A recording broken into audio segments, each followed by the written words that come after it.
second visit to New Zealand and increasing the value. Question number 7, Eugenie Sage. Thank you, Mr Speaker.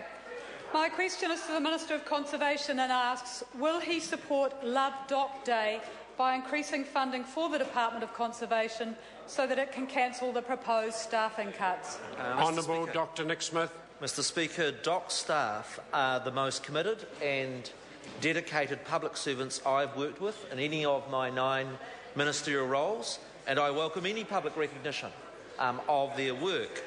DOC's budget increased by 107% in cash terms, or 62% in real terms prior to the global financial crisis. I am quite confident that DOC can continue to do its important work with the very modest 3% reduction as its contribution towards this government balancing the books. Supplementary. Supplementary question, Eugenie Sage. When the PSA, which represents 1,400 DOC staff, said today that DOC can't make the required savings without sacrificing frontline jobs, why is he so confident that conservation work won't suffer? Oh, Mr. Speaker. Honourable Dr Nick Smith. Mr Speaker, in the days when money grew on trees, DOC's budget increased by more than double. That's why our country, and when we came to government, we faced ever-increasing deficits for the next 10 years. And the reason I have confidence is if I compare with a bit over a decade ago, in real terms, I have $120 million more per year than what I had in the late 1990s. I have more than 200 staff more than what was there in that time, and that gives me great confidence that DOC and its staff are able to do the important work in conservation.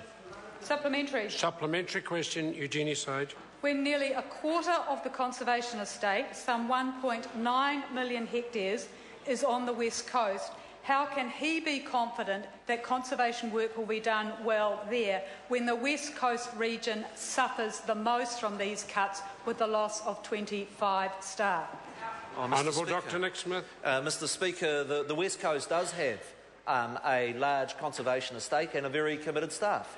But I am quite... Well, the member who interjects claimed that the staff numbers in Tandem were being reduced to 1. He was out by a factor of 16. I'm quite confident the West Coast, like other areas of New Zealand, where I note every single one of the service centres is being maintained, will be able to continue to do its work.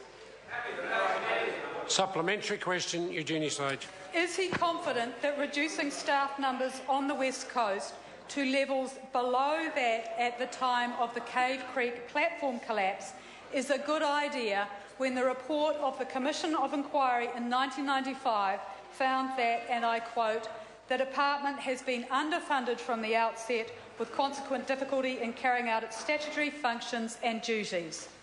Honourable Dr Nick Smith. Mr Speaker, I became the Minister of Conservation after the Cave Creek tragedy. The issue was not a lack of money. It should never be an excuse for any part of the public service building structures that are unsafe. And so I do not accept and think the member is incorrect in saying that somehow it is okay for public sector departments to do things that are unsafe because their budgets might not be what they wish for. Supplementary question, Eugenie Sage. When DOC's current structure was established in response to the findings of the Cave Creek Commission of Inquiry, how can he be confident that there will be adequate accountability in the new dual structure which splits the department into a partnership arm and a services arm and has staff in one office reporting to different managers in different locations? Honourable Dr Nick Smith. The exact structure of the department is a decision for the Director General, Mr Al Morrison.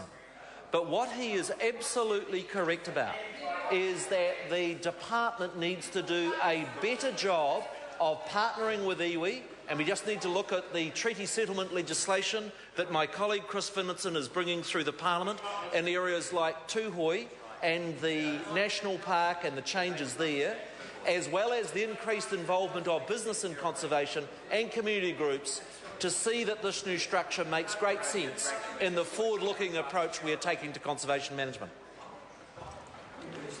Question number 8, Dr Megan Woods. Mr Speaker, my question is for the Minister of Tertiary Education, Skills